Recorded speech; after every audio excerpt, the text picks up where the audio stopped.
All right, Wargamers, welcome to the post-game for the Convocation and Cabal game that you guys hopefully just watched. If you're looking for a quick recap, it did end at the end of round 6, 18-16 for the Convocation. Troop, first question as always, with your particular squad, is there anything you would have changed? I don't know about in squad building. I definitely misunderstood a couple of the place effects. I thought they were pushes. I feel like I kind of gave you a little bit of bad early game advice on that one as well. And when we were talking about it in the game, I was still fine with it, but I took Indomitable and probably wasn't that effective. I definitely had the opportunity to do a couple of 1-2 punches that would have been great here, and I didn't take 1-2 punch instead. But I think I was dedicated to having MODOK have a friend, and Scalpel of Strange meant that MODOK has no friends. Scalpel is devastating. It is. It's one of those things. I've watched a couple games with Doctor Strange, and once again, shout out to my buddy Will over at House Party Protocol, who's been doing a really good job in the TTS League with Convocation. Something he's really kind of inspired in me is this whole, Strange doesn't always have to be punching. Yeah. Sometimes it's better to actually just control with Strange, and I think he makes for an excellent control piece. Absolutely. I want to say Strange was probably my MVP of the game, simply because he displaced MODOK so much. He made sure he stepped on a point, and you couldn't hurt him, right? He just took everything you could throw at him. Which was, not unexpected, but I expected a little bit more damage. The sad thing about the story is I really feel like Bullseye would have been the man to be there, or even, as it turns out, Zemo, because his counter-strikes were all on point, so. All right, so let's talk Zemo for a second. Because Zemo was over here going up against Supergiant. And one of my big plans with Supergiant, because she had the great Mystic defense, yep. And I was assuming with Ironbound books, she'd be rolling a lot of Mystic. Let's not discuss that because I wasn't doing that. Almost all the damage you did to her was through Counter-Strike. Yeah. It wasn't through just punching her. It was just needling through Counter-Strike and everything like that, which was a surprisingly good counter against her. I really felt like it did a lot more damage than I've seen it do in a long time. Yeah. Usually Zemo kind of gets bodied and doesn't have any power, and I was like, that was actually a really good move. So Zemo did well. I will admit, I think you extended over here. You did really well. I think a lot of the reason my game went to crap is I rolled very poorly on the portals. Some of them, yeah. I think I had 4 or 5 places, and you had quite well. There was the one turn where what was it? A couple guys got displaced over here. I displaced Zemo over here, and then he went over here, and he also failed and got displaced again. So. Yeah, because if you had been able to move, charge, steal, rush. Yeah. I did do that. You could have taken the objective. You could have tried to flip the objective, then steal, rush. Yeah. And then you would have had the medium advance, which would have gotten you out of Daredevil range, right? Yeah, exactly. It was crazy, and. I'm always impressed with Zemo. He's a core box character who has stood the test of time. He still is very useful. I think you didn't really get a lot out of his rerolls in this particular game because he wasn't playing support. The original plan was Zemo and Red Skull and MODOK were going to hold the middle, and then they could support whichever side you tried to push, and then Strange just came up and said, nah, not today. Yeah, okay, so let's talk about Strange for a second. Yes. His Mystic Armor of Strange got me so much power this game. Absolutely. And I don't even want to say you were able to avoid it because you didn't really you had a lot of energy attacks and Mystic attacks right up the gut. Yeah. Right? So Strange, how much damage did I negate by rolling wilds? At least 6 from MODOK. Yeah, it's actually probably 8 from MODOK, yeah. Yeah, it's kind of crazy. Strange was able to tank so much because of that, and he gained so much power because of it, and he was able to keep yeeting you away, right? Oh yeah, it was incredibly powerful, and I've learned a valuable lesson. MODOK cannot stand away across from him. Yep. But my actual MVP, despite the fact that Zemo does Zemo stuff, and Bullseye actually did 5 or 6 points of damage this game, and Bullseye got work done. he was fine. Yeah. And he ran the entire length of the board twice. He got his cardio in. So For a 2-threat character, he did a lot of work. he did. He did. But my MVP today is definitely Mr. Sinister. He woke up, he chose violence. Yeah, and as soon as he's like, I don't need any of the science stuff, and blasts someone who believes in magic. Who believes in magic? Nobody, that's who. He showed me where my mystic powers could go. Just be gone with you. No. You science do this. Definitely being able to have those genetic samples on hand to heal him. I think this is appropriate. Science, bitch.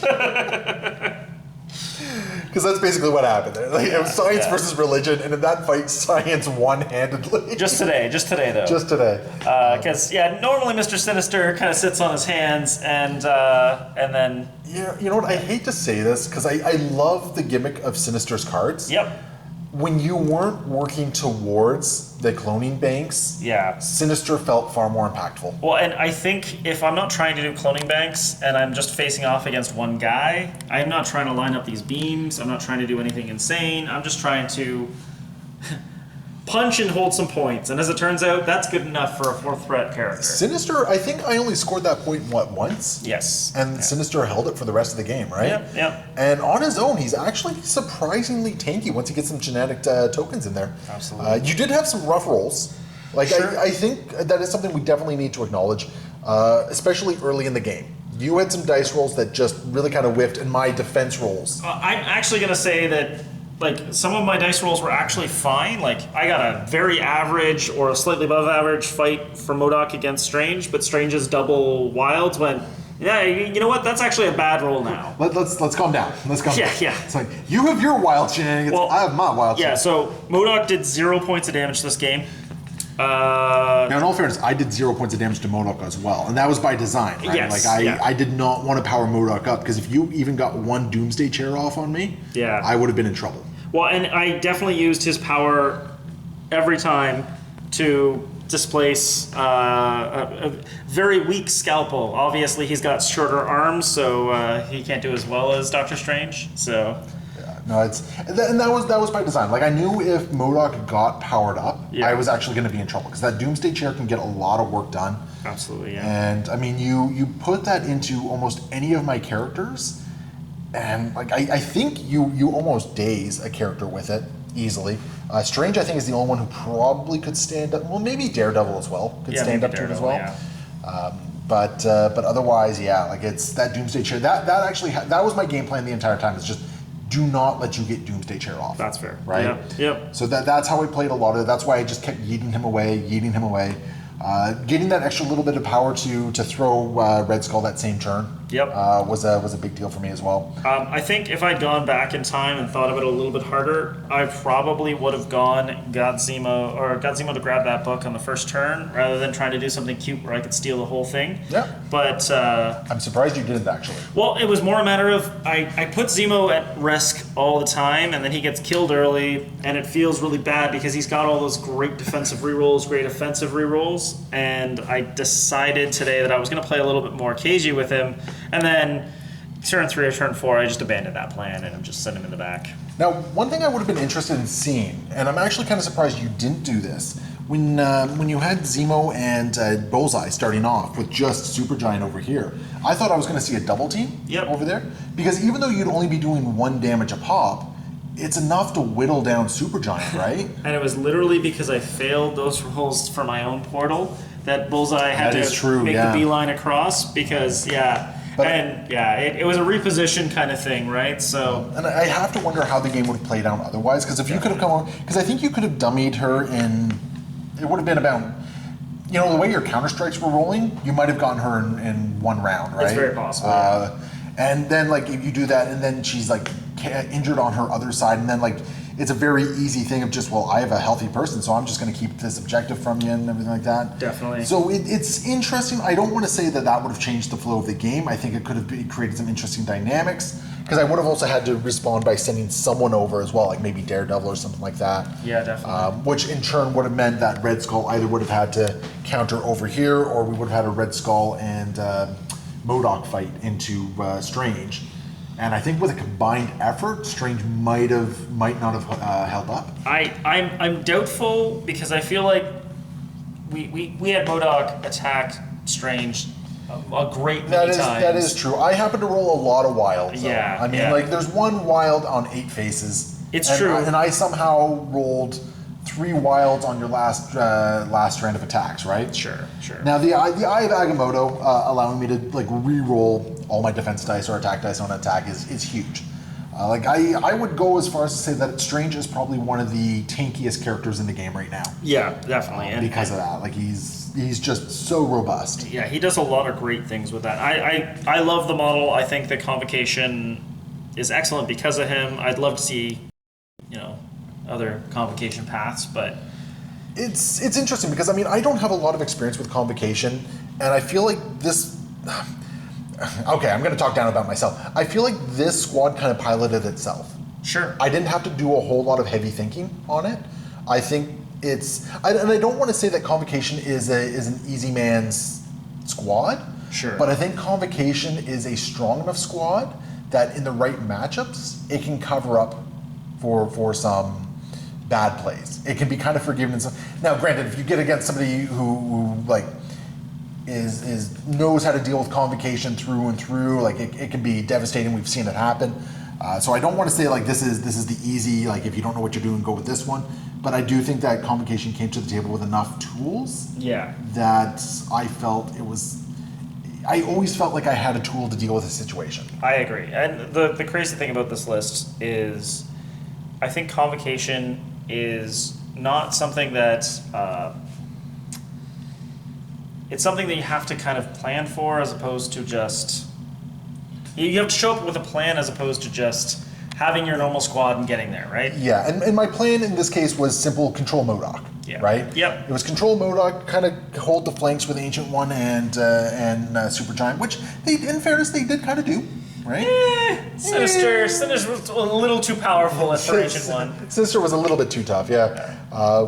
But yeah, like I stuck to my game plan. I didn't let myself I didn't let Conan get in control. Yep. Because I think if I did that, I think if I started actually going after MODOK and attacking him more, that would have tilted the game more in your favor. I completely agree. Because you would have had power to start going back into me. He had my best physical attack, and him being shut out kind of meant that I wasn't going to be playing that way. So. Yeah. And I kept you kind of power starved. Yes, you definitely did. There was a couple key characters I didn't really go into Red Skull. Yep. I didn't go into MODOK. Yep. I pretty much I really went into Sinister, Zemo, and Bullseye, and that was pretty much. I kept your really heavy hitters powered down as a result. Absolutely. Yeah. Well, I think we've rambled on enough. That sounds good. Yeah. Fair, so fair. Anyway, Troop, as always, I had a blast playing with you. It was fun. And for anyone who decided to sit down and watch the recap, definitely leave your comments below. This is definitely the place to talk tactics and strategy. So sound off on what you think would have been the better options, like if we could have made better moves, or if we missed something or anything Or like if you that. think there's a spot in the list that is obvious that needs to be switched, Convocation or Cabal, I'm interested to see what people think would be a better slot on your side, and I think there's a lot of different options on my side. For sure. We're actually gonna have to start writing full rosters soon and play real games. And play real games, yeah, like real boys. Yeah. But anyway, for everyone watching, thank you so much.